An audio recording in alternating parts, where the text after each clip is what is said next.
Welcome to Conversation with the Conjuror. With us today is Nathan Lindley. I'm Daniel Rivington. This is Alex Johnson. Let's get to it. Thanks for joining us, Nathan. No worries, thank you for having me. Now, Nathan Lindley is an accomplished mentalist with 10 years of experience. He's got his own YouTube channel where he does trick reviews, performance videos, and much more. Please check the link section below to check that out. Now, Nathan, how are you doing? I'm good, man. Are you? I'm not too bad. Holding up.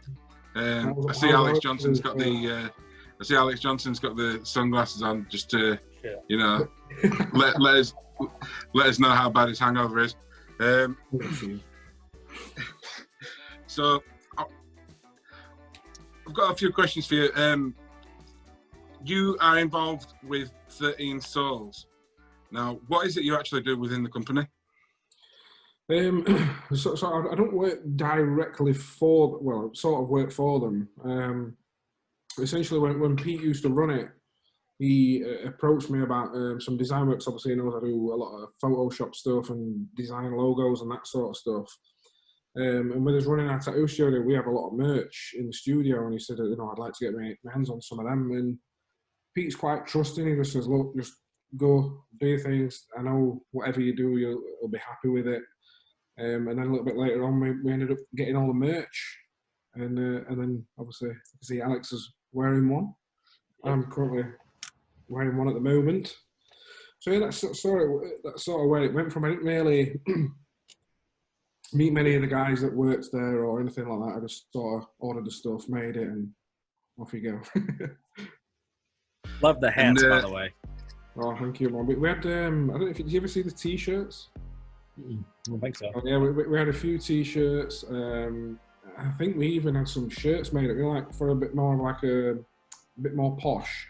And we even had the cross keys embroidered as like a cufflink in the shirt, which they were really cool.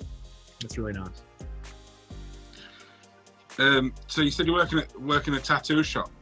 Yeah. Does that give you a lot of opportunities to perform magic there, or is it strictly business? It does. A funny little story of how I became a tattooist is, so obviously years before I was a mentalist, I used to do magic. And every year I got booked for, I don't know if you've heard of it, Dan, the Sheffield Tattoo Convention. I've heard of it, yeah. Yeah, which is magnificent. So each year those guys booked me to do like walk around magic and do some tricks for people there. And we got talking to the guys who I currently work for now, Jan and Jordan, and Becky's booked me to do their party, to some magic there. And Jordan says, "Oh, do you know what? It'd be awesome if you could come down to tattoo shop sometime and do some magic." And at the time, I says, "You know what?" I says, "I'm in a job that I really hate. Like, I can't stand doing this job." And he said, "Funny enough, we're after a receptionist." So he got me down there doing magic and the reception work, and then because I've always been artistic and I've always been able to draw and stuff like that, picked up a tattoo gun one day, and here I am 5 years later. That's my normal full-time job as a tattooist. And was the first place you started? Was the first place you started working at Skinworks? Was it the first ever place in general? The first place you worked as a tattoo artist? Oh yeah. I've only ever worked at that studio, but it's good. But yeah, literally every day. Which is good because I get to practice new stuff on new customers. It's got to a point where sort of everybody knows that I'm the magic guy in the studio now, so half the time I have to break off from doing a tattoo. So I'll show these guys a little trick, and there you go. I've seen some of the work that you do, and it's really nice. I sent you a picture of one of the things that I really liked, and Perks of the job. And I thought I'd love to come down and get a tattoo from you when it opens back up. Yeah, hopefully. Have you? Yeah, I mean, has the sort of pandemic put stress on the job, and is it making it seem like it might not go back to how it was? We're quite fortunate at Skinworks that we have quite a large waiting list. Without sounding too big and everything, we're quite a popular tattoo studio in the area, so we do have a massive waiting list. I think the stress comes from is obviously we've missed about 3 months worth of work now, which we've been there every day. And obviously when we go back, we've still got to continue this working on the people that are already booked in. But the problem is we're going to have to try and find time now where to put the other guys, the guys that are missed. Obviously some of them are either ongoing tattoos where they could add extra time to the end, but then obviously there's the ones that were just like one-off tattoos that we're going to have to try and find time for, yeah. So, but really, it's not really, I don't think it was affected that much. It's just obviously the boring side of it, and we do get a lot of message every day, and it's just strange. Some people are asking us to go to the houses and stuff. Can you come to my house and tattoo us? I'm like, do you not know there's a virus thing going about? Which is and there's like blooming blood flying about, and it's not the most it's not the sort of job where the chances of transmission are really low, is it? You know what I mean? Even though it's one of those jobs where it's super sterile, there's still that major risk because you're that exposed. And if I'm tattooing someone's chest or whatever, sometimes I'm like this close to a person. So yeah, there's always that risk factor involved. Do you do very many face tats? No, I have done a couple. This sounds really strange. I don't know if people in America do it, but we've had an influx of like young people, like young lads at the moment. Daniel know, we call them, excuse the term, gangster wannabes. That they come in and they started using a term. There's a small group of lads that used to come in and said they used to call it Face Tap Friday. So they'd want a face. So they used to call us up every Friday, like when you go out on a night out and you want to buy a new shirt or a new piece of clothing to go out. They used to think, oh, getting a face tattoo, that thing. But no, I've done the odd one. I know Pete's had one of his face tattoos done. Actually, his very first face tattoo in our studio, which was done on Peter Turner. Hey, was that bigger? Maybe his bigger fish files. Was that you in that video? Like Bigger Fish Files, yes. Okay, yeah, okay. I've been on a couple of his projects now. Okay, cool. But yeah, that was me. Hey, let me ask you this. I mean, I've been thinking about getting a face tat, and I just want to run this by you, okay? So you know those little green aliens, like your little, Area 51. I've been thinking about getting a little green alien like over my entire face. Do you think you would do that? I probably won't go for green. I bet yellow would probably look better. Do you know what I always wanted? A tattoo portrait of my own face on my own face. On your face, yeah. That's a good one. I wonder what that would look like. Do you think you have the skill to do that to yourself? No. My style's a little bit different to the portrait stuff. I try and advise against them a lot. I mean, like I said, I've only done 1 or 2, and if someone just randomly comes in and says, I want a face tattoo, there's no chance I'm going to do that. Unless they're already sort of covered, then it's sort of progression.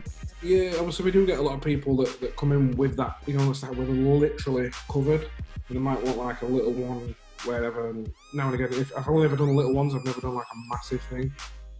What about like the eyelid tattoos? Like you think that could be dangerous, right? That could damage the eye. Danger aspect, but even thinking about it, I'm like, oh. And the thing is, it must be a really hard tattoo to do. Because obviously the thing with tattooing, you have to stretch the skin, and eyelids are quite like stretchy and thin anyway. Yeah. So like elastic. Yeah. It's a very difficult tattoo. I mean, do you know what? I've not even asked Pete how he did it. So easily. So other than very carefully. Other than little chaps coming in for job stoppers, what's the main thing that you do? Like, do people usually come in for like a butterfly or a rose or something? Yeah. So we're in our tattoo studio. There's 4 artists. So there's Jan and Jordan, which are they're both brothers. They're the main artists that run and own the studio. And they do all sorts of different types of work, specialising like sleeves. They've got their own little individual things that they enjoy doing. Like Jordan really enjoys doing, like that low rider gangster style, where they're driving around it like V8 muscle cars and stuff. He loves that. Jan tends to do a lot of cover-ups because obviously we have a laser technician within our studio, so we always advise on that. But then we have Patrick. He's a Polish artist. He does very intricate, small, detailed stuff. and he loves doing portraits and things like that. And then me, I've got like this weird sketchy, in tattoo world we call it pepper shading. I don't know if you've ever heard of that term or what it is. With little dots. Yeah, it's like pepper shading. It's a way of shading, but the needles, you slow the needle down so it skips a beat on the skin, and you get this like weird, nice shaded effect. I love doing like comic book stuff, and then my other speciality is watercolor tattoos. And a lot of women have that sort of stuff. Like you said, it might be a butterfly with some watercolor coming off it. But yeah, but now and again you do get the old little ones like, can you do me a little butterfly? But we try and a lot of people do come in and they might not have the correct idea for it, and we'll try and modernise it a little bit for them and put our own little twist on and say, oh, it might look a little bit better this way. Could you do a Playboy bunny on my left bollock? I prefer to do it on shaft. It's a deal. It's a deal, but I'm not sure it's big enough. I wanted to speak to you about mentorship. A lot of times we bring people on. We ask them about mentors that they've had and people that they've mentored themselves. Who have been your main mentors over the years that you've been doing magic? So people that I've not had personal mentoring off of them, but a lot of people, especially getting into mentalism, who I've followed is Paul Brook. Obviously, I love Paul Brook stuff, and I think he's got a book out called Alchemist Tools, which I think every magician or every mentalist, no matter what level you're at, should pick this book up and read it. It's that good. It was literally recommended to me by Reese Goodley, and it's such a game changer. It is like more on performance, but there are some tricks in it as well. But it's so good, and I think it should be one of those books that when people first get into it, and you recommend like a classic book to them. Like Animan or whatever. Yeah, definitely. I think Paul Brook, the Alchemist Tool, should definitely be up there. But as I'm far going as to look into that because I've never heard of it. Oh, so I'm going to look into that. I'll probably pick that up. It's so good because obviously Paul Brook were a psychologist. He's got a lot of stuff in there. It's just so good to read. You literally sat there reading it thinking, oh my God, why have I never done it? Like, why have I never thought of this? And it literally makes you take all that junk, and I think I've spoke about it in my YouTube videos, literally get all that junk out, just get rid of it and just concentrate on the stuff that you love doing. And like you've all got those drawers with all crap in that you never even perform. It's up there. Yeah, there you go. Dan's behind me. Literally, just get rid of it all. But then going back to as far as having a physical mentor, I've been quite fortunate enough over the past, I think it's about 5 or 6 years. I've become really good friends with Pete Turner. We literally speak every day on phone, constantly at each other's houses. So yeah, I think a lot of stuff I've got from Pete has definitely been a massive influence on stuff that I do, 100%. You did a video with Pete as well, where you both reflect on videos that you have made in the past, and then people could submit their videos and sort of get a free consultation on their videos. That's right, yeah. So a few weeks ago now, I think Pete put one out on his own where he looks back at some of his old videos and sort of critiqued them and said what he'd do differently now. And then a lot of people, I think he got a lot of messages, people asking, oh, could you do this with mine? And then he got people to submit them, and then he got me to go along as well, which I always say I'm in no position to tell anyone what to do. But yeah, he got me down and just to watch some videos, gets my thoughts on it. And if you go on my YouTube, I look back at some of my old videos and oh, God, I cringe it. So bad. It's not that bad, but it is a little bit David Blaine, like, look, watch. Yeah, I think I had a Iron Man thing going on when I was a bit thinner at the time. I had like a little Iron Man goatee thing going on. It was a good look. I liked it. Do you know where it came from? These glasses are not. I'm really dyslexic, and normally my glasses, the tints in the lenses are yellow, which supposedly helps me read, but I still can't read. So everyone used to say to me, "Oh, you look like Tony Stark," because he has tinted glasses. And then don't ask me why. I did the beard thing, which was awful. I used to go to school with someone who used to put like a yellow film over the page that they were trying to read. Yeah, I didn't know why it was. I knew it was something to do with their eyes. brain or something. But I suffered with it for years. Where dyslexia, obviously, when we were maybe back at school, it wasn't so much known about. You were just a kid at the back of the class that were on spelling book number 1, and everyone else were on number 10. And then when I started to go to college later on in life, it flagged up on a computer, and I took it for a test, and they said, you know, you're quite severe with it. But yeah, apparently film, like a coloured film of a paper that can help. But obviously I had mine put into glasses, which I took them off because everyone used to stop me and say, what's up with your eyes? Like, have you got a medical condition with your eyes?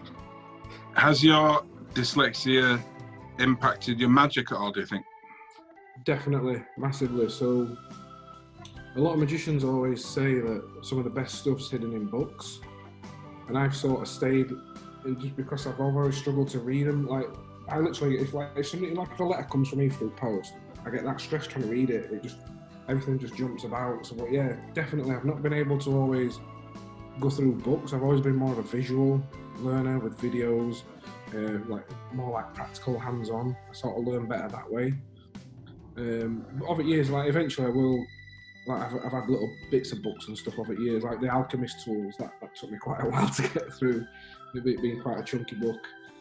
But yeah, it's definitely, I've not been able to do that aspect of it because I just can't understand like when they're saying, oh, you have to do this, you have to do that, I just can't get it into my head, so I prefer to just, I hope there's a video out there of this. I am pretty similar. I'm not dyslexic. I'm pretty similar in the way that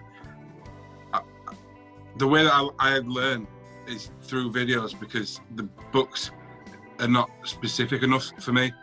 Like it needs to be like shown to me. It's not this, like if they said do a pass, for example, you know, just for something basic, said do a pass. Well, what do you mean do a pass? You know what I mean? Like it's like I was trying to read Expert at the Card Table, and I've gone through that book about 15 times. I've finally got most of the stuff in it, but some of the language that's used in it is it's really difficult. It is quite a hard book to read. You know, it's quite old school, like almost Shakespearean language, and it was only written at the beginning of the 20th century, so you wouldn't imagine it'd be like as hard as it is to read. But this and some of the jargon that's in there is not everybody, like let's say you've never done a card trick before or anything like that. You've never even picked up a pack of cards except to play Go Fish or whatever, and you pick up that book. Well, that book's not really going to help you, because you're just going to be like, what? Run cards. You know what it means to do one by one. Yeah. You know, what does that even mean? Yeah. You know, you take a card from the top and peel it off into your hand, peel it. I think I carry it a lot over into scripting or mentalism, and I think like there is genuinely people that are academic learners that can just read something and learn academically, and then there are visual people, and I've sort of carried that over into the mentalism aspect. Say if I'm doing like a drawing duplication or a word like reveal, to get someone to think of a word and do it that way, I'll explain that about, you know, like some people that are more academically thinking, and I get them to think of a word, or who would you say is more of a visual learner, and pick it up that way. So yeah, I definitely carry that aspect of it into my mentalism today. I use some of that stuff for when I'm just the patter when I'm performing a mentalism trick. For example, if somebody's thinking of the Eiffel Tower, I'd mention like, so there's lots of different ways in which people think. For example, some people think in their mind, and they can see words printed out in the mind. That's the way that I think. So I actually think of the letters. Some other people might see the picture of the thing that they're thinking of. And some people learn and think stuff by doing. So they imagine them, like, let's say they're at the Eiffel Tower, they imagine themselves at the Eiffel Tower and what that experience would be like. And you know, I try to work out a pattern that It's good. not only You can actually see them sat there then at the table, like they're sat there, they're thinking, you know, it's actually cogs are turning and they're thinking, oh, I'm actually that one. Oh yeah, I think like that, which is really cool. There's a line I always like to use. You know, when you're talking about saying how you read minds or whatever, intuition. I can't remember where it'll come up with. To be honest, I think it might be Pete, and if you were the exact person that come up with it. And it's the old line of how often did your missus just look at you and you instantly know that you're in trouble, or she'll have to look at you a certain way without saying anything at all, and you know something's wrong, or you just know exactly what she means, which is crazy. And I think which is true because we use it every day in our lives. Like obviously you've got a child, I've now got a little boy. And if they're acting about, sometimes you only have to look at them a certain way, and then they're like, "Ooh, I'm in trouble." They just stop. So have you done any magic tricks for your son? A little bit, yeah. It sounds really daft. He always picks up my cards, and half the time it's a brand new deck, and he'll just ruin them. But the minute he likes just sitting and messing about with them, he likes me doing like this in his face. I've started doing the old, I'm not going to do it on camera because I'm not that good at it, you know, where you make a card vanish. Oh, the back palm, yeah? Yeah, back palm. I'll just do that, or I'll just say if he's got like a dummy or something, I'll make his dummy vanish and he'll just start laughing. But I think he's just coming to that age now where he's starting to understand it, like starting to think, oh, I don't know, where's that gone? I was doing one with my daughter this morning actually, where I don't know if I've got anything else about this. You've got something like this, and then you've got a magic wand. I was using one of her toys as a magic wand, you know, and you do a French drop, and then you make it disappear. You know what I mean? And she was like, "Where'd it go?" You know? It's mad. I don't know if you've ever found this, Alex. If you've ever had to perform to children, like you can do like the most technical, intricate trick ever to a child, and they're like, "Oh yeah, I saw what you did. Oh yeah, I know what you did there." They'll call you out on it, but you can do something so simple like what Dan's just done, where it's sort of obvious, and they're like, "Oh, what's going on?" There for a little while, I taught English over in Taiwan for about 2 years. And so I would perform, you know, like they never knew that I did any magic or anything until one day I was like, you know, I'm gonna start showing them some stuff. And, you know, I have deck of cards because we use cards as a point system. And so if they answered a question, you know, correctly in English, I'd give them a card. So then I started doing some simple things with the cards. The next thing I know, I have a whole classroom, you know, children around me, you know, just from every angle. And I was like, man, I can't do this. And so just like, you know, pulling out a coin, a simple coin vanish, you know, totally boring and blowing their mind. It's like, but the really cool stuff is with the cards. But they try to grab it out of my hand and everything. So it's like, I don't know where that transition happens. Like, there's a certain age where simple stuff destroys the mind. And then they're really like, you could be the best slightest person on planet. They've seen it. They see it. They've seen everything. But then there's this age where it sort of just separates and it becomes opposite, and it's a strange concept. The simple stuff still blows my mind though. Yeah, that's it. So most of it's going back to Paul Brook. A lot of the stuff that he teaches in his books and that is so simple, but the way he constructs it and the way he tells you to do it, it's just mind-boggling, and he gets like the really good reactions. But you'll know yourself. You've done loads of little tricks, but simple tricks tend to kill a little bit more. I mean, how many times have you done? I think we spoke about it earlier. How many times have you done this? And they're like, oh my God. How does it go from one hand to the other hand? Exactly. Well, you can do a little cut. Classic. I was performing for a group of kids at a wedding that I was performing at. And they were like, can you do this? Can you do that? And like, one of them was like, I was doing card tricks for them. And I did card to mouth. And they were like, where else can you make it come from? Right? And so I made it come from one of their shoes. And then and the other one's like, can you make it appear inside my eye? And I'm like, I'm not talking to you anymore. What about you? Where do you think it's come from? I mean, I don't know if any of you guys like perform, like do weddings or gigs or whatever. How many times have you gone to a gig and there's been that one little kid that just follows you and says, like, you'll be halfway for a trick, oh, he's going to do it where it ends up with a glass block in your hand, and you're like, oh. And they'll just ruin the trick for you there, and then they'll just shout it out. It's like one of the things we've talked about, is hecklers and handling hecklers. If it's an adult, that's drunk or something, that's one thing. But how would you handle like a little kid? You can't really be mean to him.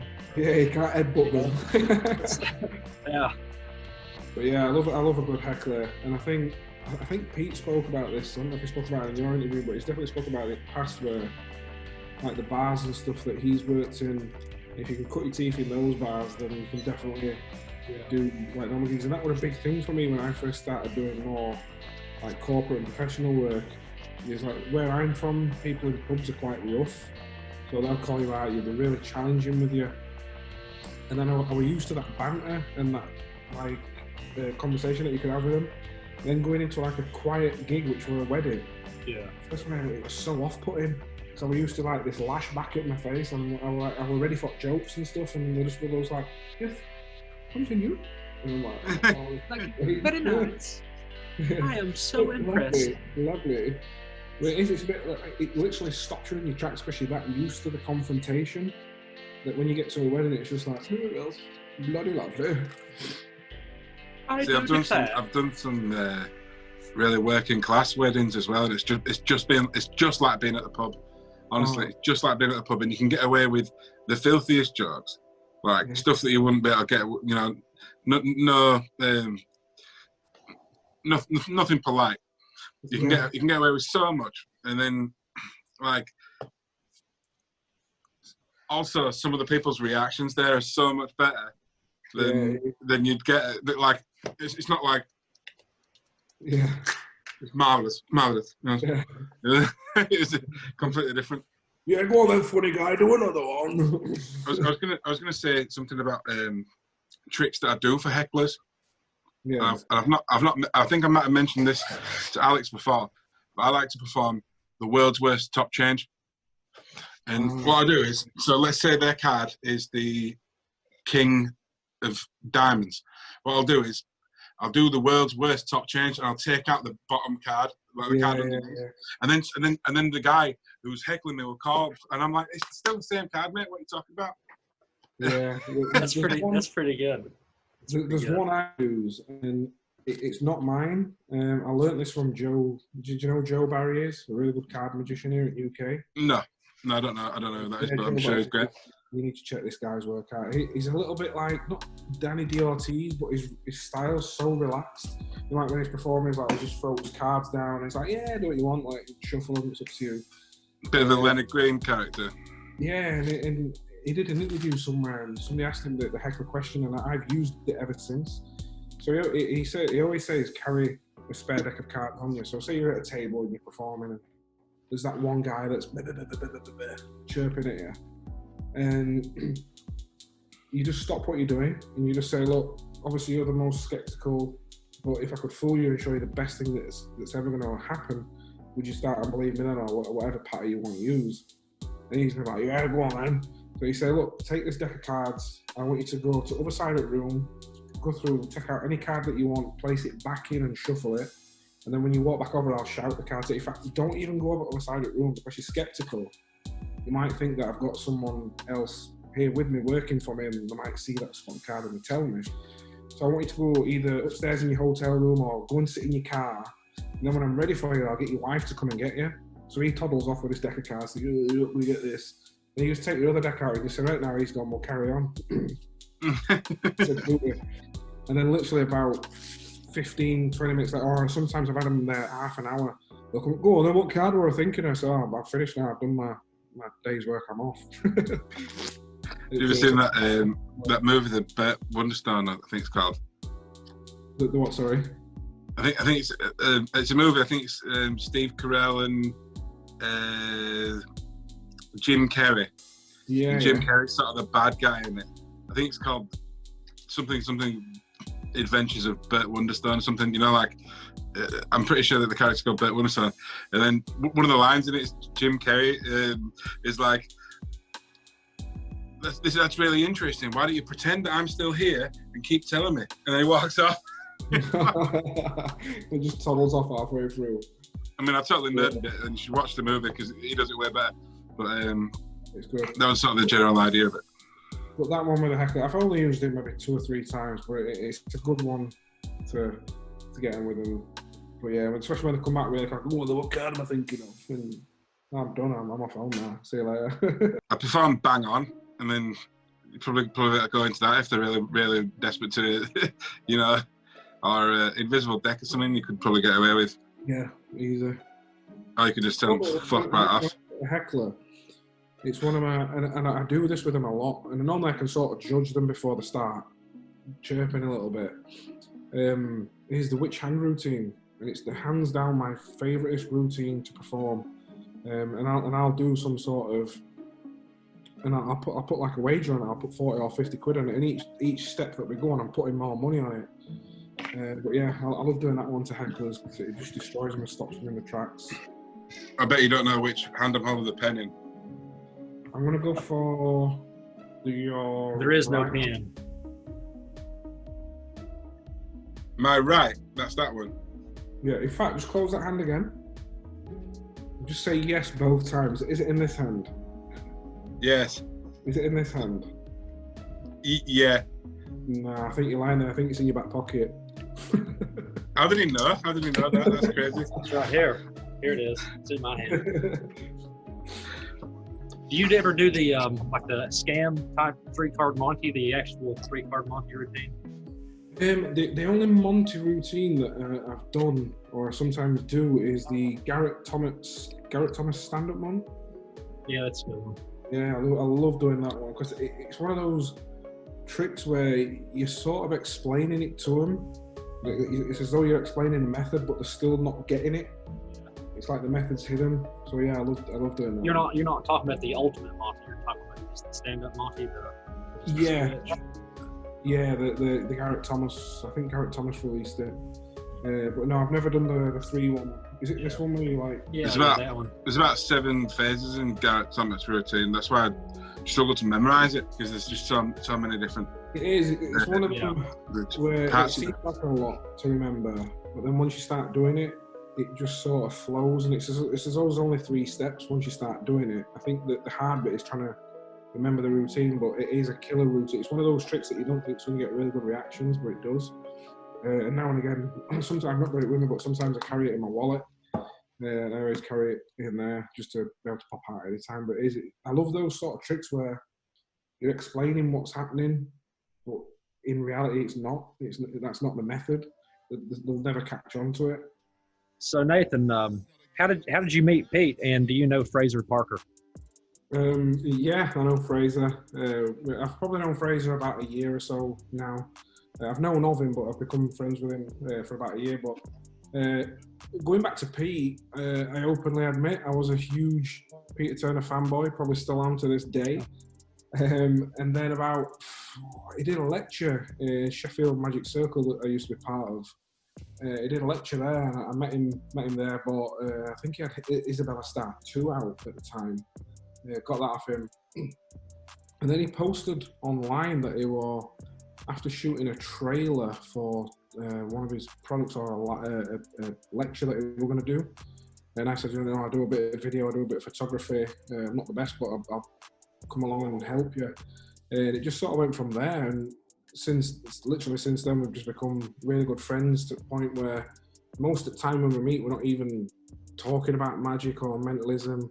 We're just literally just doing every other life thing. Like we'll spend most of his time in his garage, messing about with his cars or having barbecues, and his friendship just sort of went on from there. And like I said earlier, we call each other every day. And we're always messaging and just messing about. But that's how I sort of know Pete. And then I got to know Fraser through Pete. Going to Pete's house a few times. Fraser were there. We just got talking through that way. I think we're just on at minute with, I don't know if I'm allowed to say it or not, but Fraser's got something coming out soon, which I was doing some photography for him, helping him do that, and I think we're going to be shooting once this COVID stuff's over. Yeah. Actually, I ordered his new book, Silent Poets. Oh yeah, Silent Poets is so good, really good. So it's your YouTube account. Your YouTube account is Zach Was Here. And your name's Nathan. How did you come up with the name Zach Was Here? Yeah, Is that a stage name or what? What do you mean? What is it? It is, yeah. It's sort of a stage name / a brand. It's a question I get asked all the time. I thought, like, especially when I've been out with friends who have known me through magic, and say if they get to meet my family and my family start calling me Nathan, I'm like, oh, I thought your name was Zach. Like, no, my name's Nathan. So Zach Was Here goes back quite some time before I even got into magic. I was massive into photography and videography. At the time, I just used to go out doing like landscape stuff on walks, taking pictures of myself or whatever. And I had a pet dog, a little boxer dog called Zach. His name was Zach.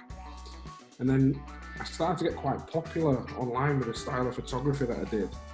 And a photographer has to have like a watermark in their image, like it might be Dan Photography copyright or whatever. Yeah, copyright image, yeah. Yeah, like a copyright of an image. When Zach sadly passed away, I used to, because he literally used to come everywhere with me. When I did my photography, he used to sit aside of my tripod. I just used to put Zach Was Here in my images as like a little tribute to him, and that was my watermark, to the point where people used to think that was my name online. And then when I got into the magic, I kept the Facebook page and my Instagram was the same name, and literally it just grew from there. That's where Zach Was Here sort of comes from. And then, so if someone wants to find Nathan on YouTube, just search Zach Was Here and it'll probably be the first thing that comes up. Zach Was Here Magic on Instagram, I think it's Zach Was Here 777. So yeah, that's where Zach Was Here originally comes from. So you're a performing magician. What kind of events do you usually perform at? So mainly now, when I first started doing events, it was pretty much anything. And I've recently, it is mainly weddings and parties that I get booked for now. This year, well, I say this year, I took a little bit of a break. I did plan to take a little bit of a break, but due to this COVID, looks like we're doing it anyway. I wanted a little bit of a break from it all, so I sort of did quite a lot of it last year. And then I didn't get to spend much time with my son that had just recently been born, so this year I was like, I'm just going to take a step back and do it that way. But I have done a few corporate gigs. I'd never do restaurant work. I hate doing, like when it's a sit-down dinner. I hate doing that thing where you have to walk up to the table and interrupt them. Hey guys, you want to see some tricks with some cards? Yeah, that's it. And you can guarantee you'll be halfway through a trick and then the soup will come out, and I just hate having to like time judge it where you're having to like you're doing a trick and you're like, oh shit, where's that waiter going? Where are they going? So yeah, try and stay away from them now. I got quite a nice little number with a company called, I might pronounce this wrong, Assurant. And each year they book me to do a couple of gigs for them through the year. Is that like a corporate gig type thing? Yeah, and I got to meet Ed Sheeran on one of them, which was really. I think there's a photo of it on my Instagram somewhere. And he said he's a big fan of yours and he loves your stuff. You know what? It was. I didn't even know you were there. And that was probably the shortest gig I ever did in my life. So I got there and I got talking to the manager. He says, "Oh, we'll just take you up to the green room and you can get settled up there." And I walked in the green room. Next thing, Ed Sheeran sat there. And I'm like, "Ed Sheeran, hello." And I showed him a couple of things, but I weren't allowed to film with him, which we're absolutely gutted about. And then I went downstairs, and originally it was like a sit-down meal, but there was like a guest bit when everyone first walked in with drinks. And she says, "Right, you just go in here, entertain everybody." And I were in there, must have been 15 minutes, and then they all went into this room to get their meals. And I started working the tables, and she come running over, the manager come running over, she went, "What are you doing?" I went, "Oh, I'm just, doing my set that you've asked me to do." And she went, "Oh no, you're done, that's fine, I just wanted you to do it again." This when they were walking in, I was like, I got paid, I'm not going to say how much, but I got paid a decent amount of money. And I was like, I've just got paid that to do that. So yeah, every year I've done it ever since. But yeah, it's mainly weddings and like birthday parties and stuff that I do. So I'm a bit confused. So the whole purpose of the gig was for you to go perform for Ed, and that was it? But it was to perform for the guests as they were walking in. Okay. Yeah. When they first walked in, there was like a bar and they could mix and mingle, and they could have some drinks. But you're taking it above and beyond. You're like, I'm going to perform everywhere now. Yeah. No. That's it. That's it. I got booked for like a few hours, but then she was like, "Oh no, I just wanted you to entertain the guests as they walked in." But they'd literally pushed them in and then said, "Right, everyone through into the other room to get your meals." And I was like, I just couldn't believe it. That it was the shortest gig I've ever done. I got to meet Ed Sheeran anyway, so that was a bonus. That's pretty cool.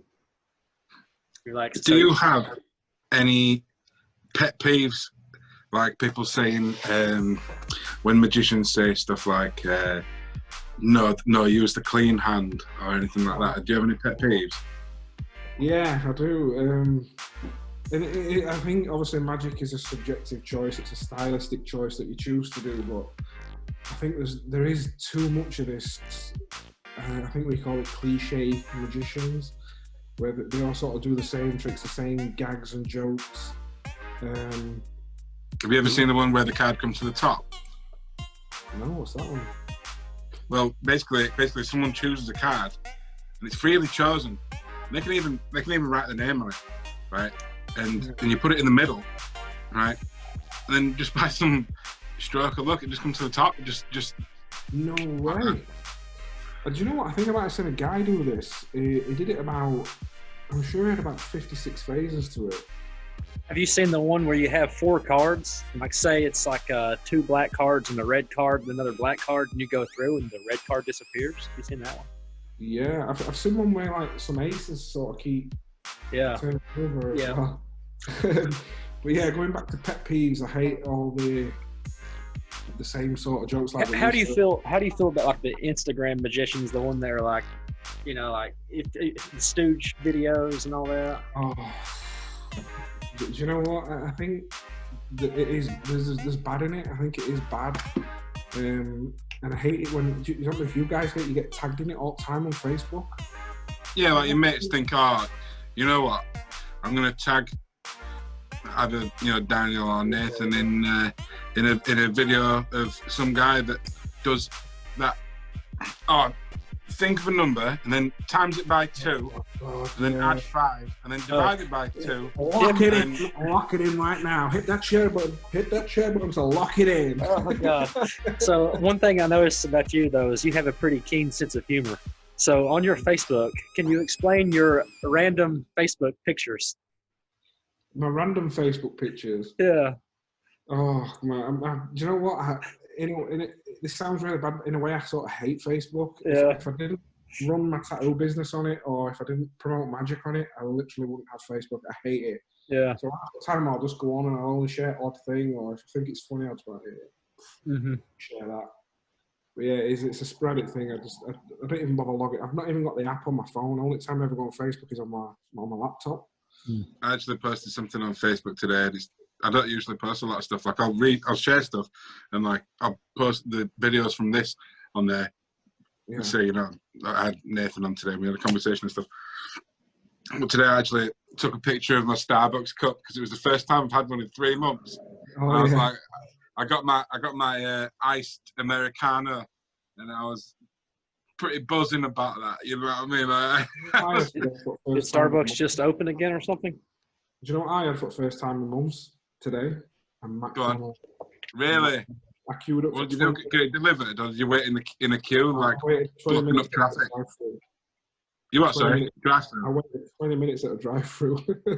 How long was the queue? Was it down the street? To be fair, it weren't that big. It was just going into the car park when I got there.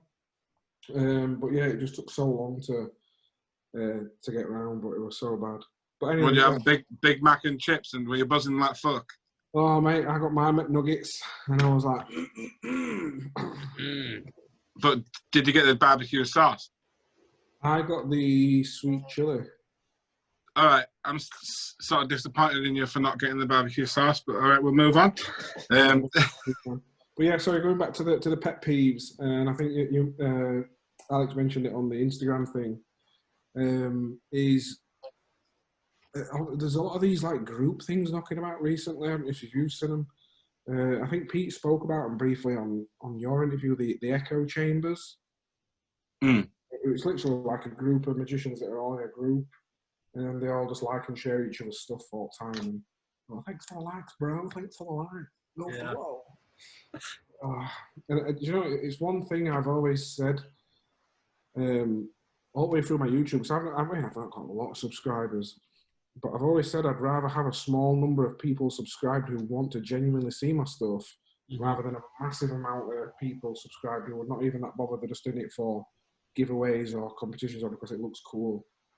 And I hate it when people think that because you've got more followers, you're instantly a better magician, which is strange, because half of these people that do this sort of stuff, they don't even go out and perform it real world, which is strange. You might not know this, but I'm actually the best magician in the world, and no one knows who I am. So. Oh, I do. I know that.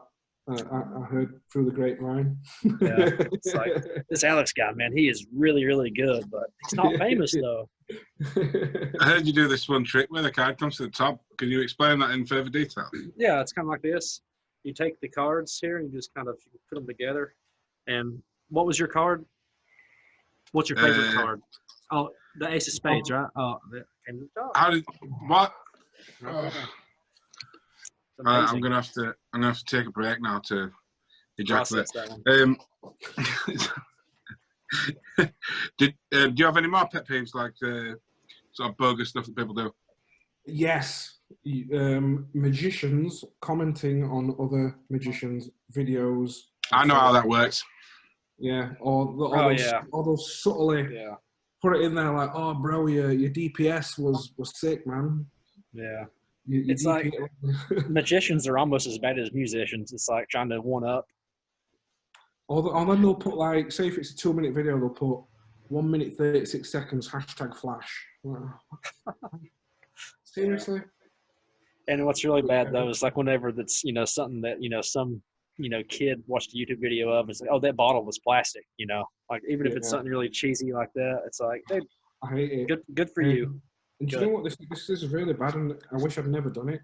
I've deleted videos in the past because of people abusing me on it, for the method. Like, oh, that's set up, that's stooge, that's a setup. Because they can't see the method, they've instantly screamed stooge. Yeah, that's what Pete was saying. Yeah, he had this problem years ago. And I've literally, I did it years ago. I posted a thought of an A-cam. And because they couldn't see it, people messaging up like, oh, that's fake, why did you set it up? And I'm like, it's not set up. Like, if you go back through the video and watch a certain section, you'll see what I've done. And it's like, oh. But it's probably because of the culture of, like, for example, people on Instagram, TikTok, and Facebook and stuff, who, like, they'll do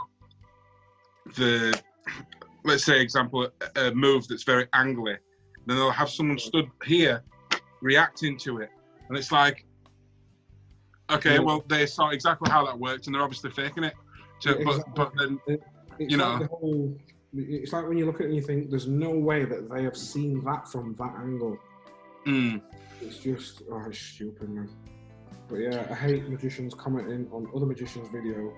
Even the ones that are like subtly letting them know, like, oh yeah, so what you did there, it was great, but I do it this way. Whenever somebody kind of calls me out online, I just kind of very, nonchalantly and very smoothly, threaten to kick their ass. Yeah. You know what? I always do this, and I do it with hecklers sometimes. Like, let's say if a heckler, sometimes it's going to happen in many years of you performing, maybe 1 out of 2 times they might catch what you've done, or they might do something. And I always do this, so when they come up to you and they think, they go, oh man, so this is what you were doing, so when you did this and you put the card there and you did that, and I act like it, I'm like, really? This is how it's happened? Just 1 second, let me go and grab a piece of paper, really quickly, let me just write this down. I'm like, oh man, I'm honestly, thank you so much that's how I do it, and I never even knew that's how it worked. So yeah, you just play it into their ballpark. I could say, like, I never thought of doing it like that. That's amazing. Hang on, just let me write that down. Yeah. I'd only end it with that. That's all I do. I got a friend who he performs sleight of hand card tricks, and he got called out on something, and then he just goes, no, that's not how it works. He just denies it, straight up denies it. And like, people will be like, yeah, no, I saw exactly how he did it. One of my friends did the best equivocate you've ever seen. So he said to her, I don't know what he's got to do, he just said, So green or blue? Which one do you want to use? She went blue, and he went, okay, we'll use green. So okay, we'll use green, and that was live on stage. Okay, cool. He's like, I messed up. I said the wrong thing, but we'll just use what I want to use. Yeah. Didn't even say, okay, so we'll eliminate that one. Yeah, no, nothing. Just what colour do you want? Blue. Okay, we'll use green. Did you see that video that Pete was talking about? And I don't think we recorded it, but he was going on about the guy with the microphone on stage and not knowing what to do with it. Oh, you know? Crimson Rust. Yeah. Yeah, so online is known as the Crimson Rust, and everyone is like this elusive character. Chris, I know Chris. I've met him a few times. He's like our little circle of friends. But yeah, that guy. Honestly, do you know? It's weird. It was that bad when I first met him. I thought he was like this super genius. Like I thought, oh my god, this guy's playing this act. He's making it's really genius dumb though. He's a genius, but it turns out, no, he could be a comedian. You know, it's like I used to do stand up, and I would kind of do like that, and like just like completely goof up the stand up act, like intentionally, but people not know that it was intentional, like anti-comedy kind of. Yeah. Still to this day, I think he's a genius, but he's hiding it. If you ever get a chance, look up on YouTube Norm Macdonald moth joke. His moth joke that he did on Conan O'Brien's show. Like just watch it and get back to me and tell me what you think. It's like it's like one of them non-jokes, you know. Like, I mean, it is. I don't want to ruin it for you. Yeah. So, what's the best advice that you would give someone who was starting mentalism or magic? Starting mentalism or magic is obviously go to your books, try and learn it the best way. If you struggle, like we mentioned earlier, if you struggle with books and stuff, there's a lot of online courses out there that where you can learn it all visually. But then once you're into it, one of the best pieces of advice I can always give is, and Pete speaks about this openly a lot, is just being bold, like just doing stuff. And this is like, it's not like a pet peeve, but it's one thing I hate seeing online is when people abuse tricks or just slander tricks just because like they think it's too hard, or that'll never work in the real world. And it's a thing I always talk about. It's like running when not being chased. Like they're thinking too much about the method rather than just getting on with it and doing it. And you find that if you go out and start just doing these things and being bold, that you can create all these crazy miracles. And it just becomes natural. It's just part of the thing that happens, and it just happens every time. So that's one of the biggest advices I give is don't worry too much about what you're doing. Even if you get caught on it, it's sometimes a good thing.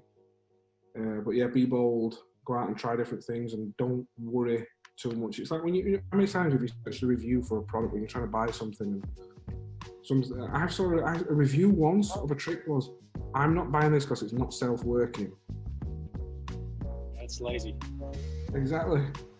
Or I won't do that. There's no justification for it. Like just the Stack Watch by Pete Turner, that got slandered online because people saying, "Oh, there's no justification for it." But if you watch Pete's videos and the performance videos that he's done on lives and stuff, there's definitely a justification for. Yeah, but I mean, it doesn't need justification because it's a covert prop. You're not supposed to be going. You're not supposed to be going. Look at this. Yeah, exactly. You know what I mean? It doesn't make no sense. And it's like I think, and I forgot to, when I did my review of the Step Watch on my YouTube channel, I forgot to mention this line, and it's whether you're remembering it. I mean, I know, like I openly say, I know the moniker. I've literally got it for the maths side of things with how it. I'm not going to get into how it works, but and I wish I'd mentioned it in my review. Is your spectator does not care about your ability to remember that deck of cards, whether you've remembered it here or somewhere else. They don't care. They're bothered about the outcome. They're not thinking, oh yeah, that's not good. You've got the method this way, which is another pet peeve. Yeah, I mean, but it beats having like really cheesy props, and walking around with like a rubber bottle or something, Exactly. I keep bringing up that rubber bottle because, man, that's like one of my pet peeves, that stupid trick. Have you got a pet peeve about when you're performing, spectators doing something that gets on you, that sort of gets on your nerves, or Oh God. you know? I think we all have. It's the whole, and I think we've spoke about it literally just before we recorded. We were having a little joke about is when you pull out a deck of cards and it's, oh, I've seen this one. What? You don't even know what I'm going to do. But yeah, like crap things. I'm going to do a video on it one day. It's like the excuse my language, the shit things spectators say to you all the time. You know, like, oh, can you remember my wife disappear? And you've got to do that. Good one, like you've never heard it before. Yeah. I hate stuff like. There's a bottle of pills that you can get there called wife disappearing pills. Yeah. And like, literally, this is a magic product that you can buy from a magic shop, and it's just like a paracetamol bottle with wife disappearing pills. I love little funny gags like that. My a good friend of mine who lives not far from here, Jordan O'Grady. You might have seen him online. He makes like the divers lung testers, where you blow it and the wheel spins. Oh yeah. And he makes like a few gag props and stuff. And he showed me one of them at Blackpool. It was a stool sample. So in like one of the, like a genuine pot that you'd pull in to detect a doctor. It was like a little tiny little miniature wooden stool. Here's my stool sample. How do you feel? How do you feel though about like the carny stuff, getting into the more grosser things? Do you like it? You know, like the blockhead routine and the needle through hand, whatever. Yeah. Bizarre magic. Yeah, I think bizarre magic's definitely got its own place, and I like some aspects of it. But then, like, there's other aspects of it, and like I said, it's a stylistic, subjective choice of how you want to perform it. But like when I got demoed one in Blackpool, it was like, so what I did, I signed my soul to the devil. It was like, go on, sign your soul to the devil. And you had to write on this card. I'm thinking, fuck me. Like, it's like I could never do that. That character just wouldn't fit me and my personality. The thing is about the human blockhead thing is since the COVID test is like a swab that goes right up your sinus. Yeah, it sort of gives away the aim of the game there, really, doesn't it? Yeah. I think that's one. The sick little. Like, I mean, I've got a silly sense of humour. I'm not always serious. I'm always joking about and stuff with my character. So yeah, I do like the little funny jokes or little bits of banter that you can have sometimes with a spectator. Definitely. Would you ever like to learn how to puke up frogs? Oh no, I know Kieran Johnson a little bit. He can do the regurgitating thing, can't he? And the first time Kieran Lefebvre. Yeah, Kieran I can't pronounce his last name. Forgive me. But the first time I ever saw him do it, his family known as Kieran Johnson. Yeah, he did the thing where, you know, like he puts like a fake tap in his mouth and he turns the tap on and water is just pouring out. And literally for about 10 minutes, I'm sat there and looking on him. He's got no sleeves, so he can't have had a tube. He's got nothing in. I'm looking at the tap thing. This is just a normal tap. Yeah. And then when he told me, he said, "Oh no, I'm spouting, water spouting." I was like, "What?" That is awesome. Yeah, but he did an interview not long ago where he were explaining. It's like he can literally put, let's say he had different colour polos in his stomach, and if you said, "Right, go in and get the red one," he can just regurgitate the red one. And he explained it as if you hold something in your hand. Yeah, I saw a video of him. He like puked up a coin just the other day. Yeah. And he just explained it that way. It's just this thing I can do. It's like holding a coin in your hand. I can just go and reach it and take it back up. I'm like, no, that's not just a thing. Yeah, it's crazy amazing what you can do. I'd like to learn that, but I don't think that I'd like to actually start learning it. You know, it's like, how do you even get started? Where do you start with something like that? Well, easy. You just swallow a coin, then just figure it out. It's like, this didn't go as planned. Because that one coin, it was big coin, you know, it wasn't like a small one. Yeah. I really enjoyed that, Big Mac. I think I'd like to enjoy it again. Yeah. Yeah. That's nice. Oh, man. It's not as chewy on the way back. Oh. Yeah. So you said earlier about that you're really into photography and videography. Yeah. Would you like to go more into that and any advice you'd have for people that were wanting to get more into videography and photography? Yeah, sure. So like I said earlier, I did start off in photography, and then obviously that led up to the getting into my, sorry, this table keeps wobbling, I keep leaning on it, I just realised. Got more into photography, but definitely, again, a lot of people say, oh, photography should be done like this, you should do it like this, you should do it like that. Again, it's an artistic, stylistic choice, so whatever you like, whatever you do it that way. If you're going into more videography, let's say people out there who might be watching this, if you're filming magic and stuff, one of the main things that I always tell them, especially if they're doing it on the phone, just do this. Turn it sideways. There's nothing worse than seeing a video that's shot in portrait. Just turn your phone. And I think it's always good, especially if you've got magician friends and you're filming, I don't know, like a special or a YouTube video. If you've got magician friends that can come out and film for you, get them to do it, because they know when the reactions are going to come, or they know when a big moment's going to come, and then at least they can pan around to the audience and stuff. How many times have you tried to film something, or get a friend to film something, and they've completely missed the reaction, or they've missed the most important part of the trick when you're trying to do something with your hands or whatever? I don't know, I usually give pretty implicit directions when I have someone film something for me. Like, don't film my hands at this point, and film their face. Yeah, even little things like that can really definitely help. Audio is a massive thing. Audio, and Pete, he's massive into videography now. One of the biggest things he'll tell you is audio is one of the biggest things that you've got to look into. And just, you can go on Amazon now, and you can get a cheap microphone that you plugs into your phone for about, £5, $10 or whatever. Lapel mics and stuff, yeah. Another little tip, even if you can't afford one of them, what I used to do, if somebody were filming for me, I used to get my phone, put it on voice memo, and your earphones, your wireless headset that you get free with a phone, just have that dangling. AirPods or whatever, yeah. Yeah, anything like that, and it just gets you that nice little bit more audio. There's nothing worse than seeing a really good trick and audio's like really dulled out with background noise and stuff. But there's little things like that can definitely help, and you can sync it up in production later. You don't even have to have proper editing software or anything. There's millions of apps out there on phones now that can just do it for you. So yeah, fantastic. Little tips. Little tips. Right, you said something earlier about working in restaurants and hovering over people. I think I've actually mentioned this on the podcast before. I'm not sure if it was edited out or whatever. Yeah. But Eugene Berger, I watched a video with, I can't remember which video. I watched quite a lot of his videos because they're on a website called magicflix.com, which is like Magic Stream but not as good. And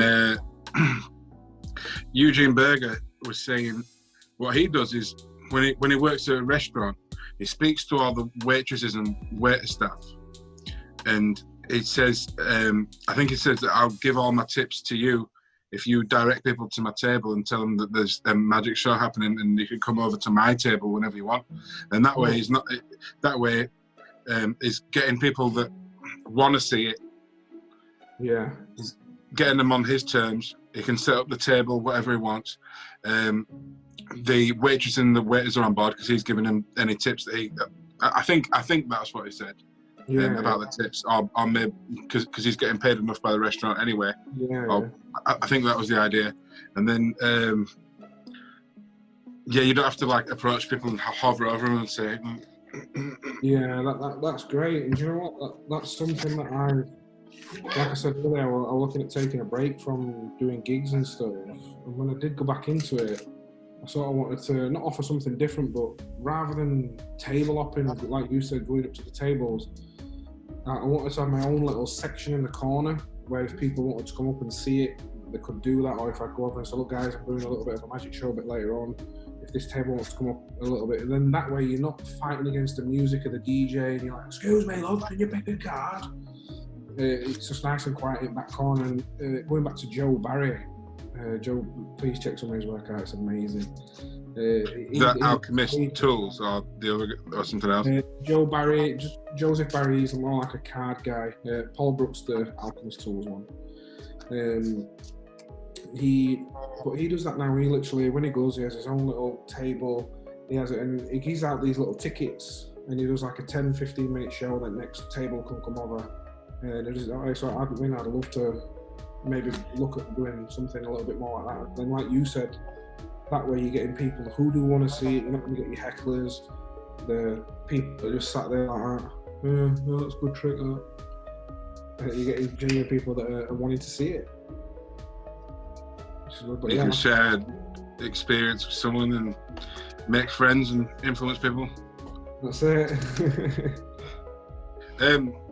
We talked about self-help books recently. Is there any self-help stuff that you've looked into, or was that not really something? Because I mean, I've read How to Win Friends and Influence People, but that's pretty much the only self-help thing I've looked at. Yeah. It's not really something I actively pursue. But with Alex and a few other magicians, it is. So is that something you've looked into for yourself? A little bit, yeah. So apart from the mentalism, I'm well trained in hypnosis. So I do quite a lot of hypnosis. One of the main things that is like the healing side of it is the self-help books, and all that sort of stuff. I've not really looked into the books, but the guy that trained me in hypnosis, one of the courses I went on, I'm really good friends with him. David Knight is one of the biggest. You might not have heard of him, but he's one of the biggest in the world at hypnosis. He's from UK, and I think he's got a world record or something for hypnotizing so many people in a certain amount of time. He's still got that world record at the minute, and he's get up with all the stage show stuff now, and he's literally runs a well-being thing on Facebook, which he's given me access to, and all that. That's like a lot of self-help hypnosis stuff, like when you go to bed and you just put your earphones in. Let me ask you this. So other day I saw a video of like it's supposed to be like a hypnosis gone wrong or something like that, and some big dude in Las Vegas has like maybe 10 people on stage, and he's supposed to be hypnotizing them, and he has this girl, and he tells her that whenever she wakes up, she's supposed to absolutely hate him. And next thing you know, she's following him around the stage, just looking at him. It's like, man, like, what the hell is going on? Yeah, it is. Hypnosis can be powerful stuff, and it's one of those subjects where a lot of people sort of, I don't know if people believe in it or what, but here in the UK, the NHS use them for people who are allergic to anaesthetic to hypnotise them to not feel pain. A lot of birth control is done through hypnosis now, rather than using drugs when they're giving birth. Birth control, that sounded like a contraceptive pill. Yeah. You mean like instead of like that injection in the back. So, epidural. So rather than any sort of drug, they're doing it through. Most midwives now are trained in sort of hypnosis sort of stuff. And I said, look, if it weren't real, I don't know what it's like in America, but hypnosis laws in UK are very strict. To the point where you can't do it to anyone under the age of 18. There's all sorts of stuff, and that's why it is really powerful. Pretty much all I know of directly about hypnosis is this old man that I used to know. He smoked cigarettes for like, I don't know, 20, 30 years or whatever.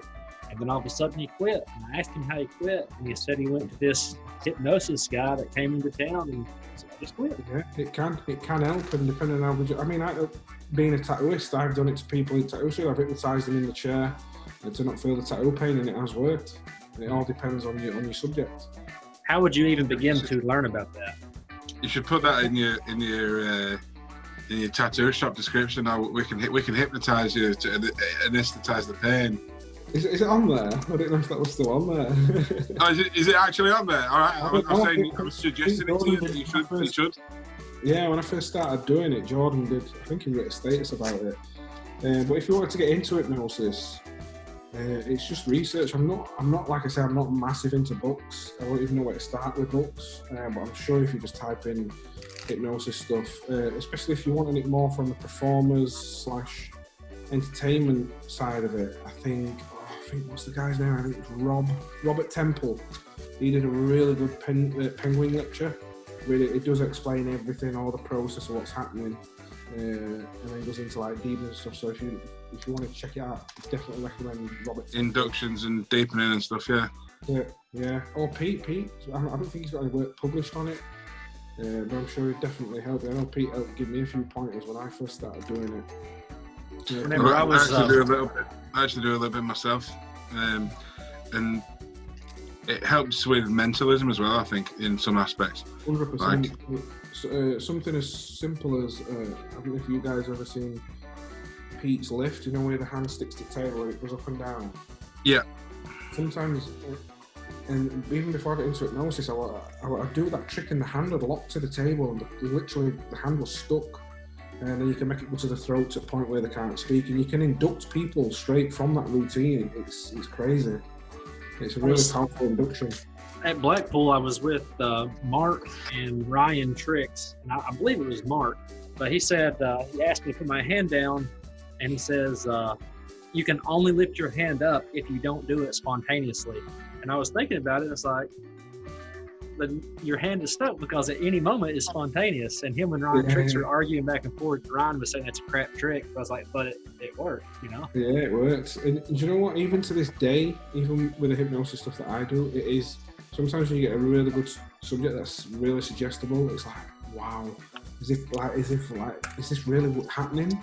Like, it's still, even to me, I'm reacting in my head. I'm like, oh my God, I'm controlling this person. Yeah. What's really interesting is that you know, that feedback loop in your own head, you know, the process of what you're thinking about, and that's like kind of where you feel like you're stuck, you know? Yeah, definitely. I actually heard a story, and I'm not sure how true this is. There was a story about a hypnotist, and I heard this from a layman, you know, just a normal fella, and he said he went to a hypnosis show, and he got some guy up on stage, and he made the guy jizz his pants. Wow. And like, that's ethically, it doesn't sound like it should be a thing that a hypnosis should contain. Themselves once during hypnosis. I've seen someone urinate themselves once during hypnosis. That's Cyprus. They told them to pee the pants, and they did. Which obviously I never go down that route. I don't go down the humiliating side of it. Yeah. No, it's horrible, isn't it? Yeah, it's sort of brings up some. It can have a really scary effect on people. But if I'm doing it, I do sometimes have a little bit of a joke, but not to the point where it's actually humiliating them and making them feel belittle them or anything like that. There's a difference between clucking like a chicken and pissing your pants, and a big difference. There's a massive difference to that, and then forgetting your name or locking your hand to a table, which is good. Especially when I'm doing gigs, when somebody says, "Oh, you can't hypnotise," and then you'll just hypnotise them. And I can remember that this one guy, he was really against it. And normally, if you're against hypnosis, you're not going to go into it. But I managed to induct him anyway. And I sat him down literally on the floor with his hands like this. And I just said, right, you've got to stay there for the night now. And I just walked off and left him for about 10, 15 minutes. And he come back and he's like, I literally can't move. All his mates went, come on, get up. Whenever I was in Taiwan, actually got to see Pete, you know, putting people down. And there's this one really tall, Asian dude. Pete grabbed a hold of him, grabbed me, threw him down on the ground. And the dude just laid there on the floor and just kept laying there. And everybody was just staring at him. It's like, hey, bro, just what I would imagine they're probably thinking. It's like, are you going to get up? And the best bit about hypnosis, I think, is when you fetch them out of it, is you can choose whether they remember everything that's happened or they forget. And then you just leave. So most of the time, I'll let them forget. And then the friends have filmed it or whatever, and they're like, nah, this hasn't happened. How long you been sat there? I don't know, man. Like I can't help but to be incredibly skeptical of it, even though I've seen it, but it's never been done to me, So. Well, maybe it has, and I just don't remember. That's it. It's a scary little thing. Eventually, they will remember, and that's why, like hypnotherapy, like you say, the people smoking cigarettes and stuff. That's why they have to keep going to sessions, because sometimes it can, use the term, wear off. We'll have to look into it. Yeah. But yeah, definitely. And some people are a lot more suggestible than others. It's not something that everybody. It's not anybody in theory can be hypnotized, but if you're putting up a big block to it and you really didn't want to be hypnotized, then it's probably not going to work. Exactly. What about the big stuff like Darren Brown was doing, like making people, like do a bank heist or something? It's like some of that stuff.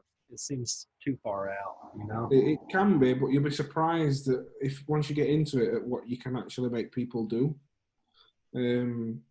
But like Dan just said, there's subjects that are, and you'll see it on the Rob Temple video. He has a couple of subjects, and you always get like that 1 star of the show. It was like someone was like that deep into it, they're like, "Whoa!" They'll just do everything or do everything that you tell them to. And then some people take a little bit more convincing. Like when I've hypnotized big groups, I've had people go down in less than 10 seconds, and then some people take like up to 5 minutes. You can be there for quite a lot of time. But the hypnosis I got trained in weren't the therapy side. It were called rapid inductions. So it is literally like 10, 30 seconds, and like what you saw Pete do, they're gone. That's something I'd like to look into, because a lot of the inductions that I've got take a few minutes at least. Yeah. And then after that you've got the strengthening things, you know, the things to make it to go deeper and deeper. Yeah. But then again, if you get a good subject, you can have them in seconds. And the handshake thing, you know, the finger go. Yeah. The handshake induction, jerking and shit. That actually does work, and apparently it's a 30% chance that it's going to work. So if you do it to 100 people a night, 30 of them are going to go down, apparently, according to the statistics. Well, I don't know about the statistics, but it sounds like a plausible thing. That's it. The statistics. I was actually going to ask you if you wanted to perform something, Nathan. I don't know if you're going to want to perform something on. I mean, by the look on your face, it looks like you might. You caught me off guard there. Yeah. Do you know what? I spoke about it earlier, but we're just going to go for this. Being bold. It's not going to work 2 times in a row. I want to slightly cover this card up because the cohorts and the arm marked, so I don't want you to see the markings. But what card is this? Me or Alex? You. Dan. 6 of clubs. Do you want to change your mind? Yeah, to the 6 of clubs. Bad spectator. Oh. There we go. What the fuck? Very nice. It's how you be bold. I don't know who's going to react more there, me or you, because that was genuine chance, or was it? So, yeah. You did it earlier with the 9 of diamonds. That didn't make no fucking sense. How fucking lucky can you get in one fucking day? That's not even cool. Listen, do you know what? I'm going to get even luckier. Dan, do you have Facebook open up there? I do not, but it will probably come up on my screen. Can you, yeah, so if I send you a message now, you're going to be able to see it, yeah? Yeah. I'll just tell you. So think about a secret about yourself that no one else knows. Secret that nobody else knows. Don't say anything out loud. Tell me when you've got one. You got something? Yeah, I've got one, yeah. So obviously, this secret's no one else knows, and no one online, you're probably not going to want them to know this either. But they're only going to be able to tell whether this is wrong or right by your reaction. Right. Check your Facebook now.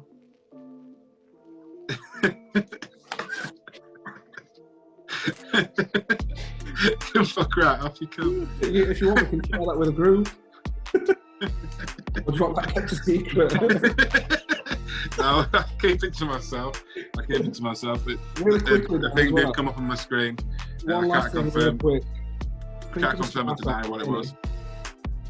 You what, sorry? One thing for you, really quick. Think of a star sign. Yeah. You got one? Yeah. Look at your Facebook. All right.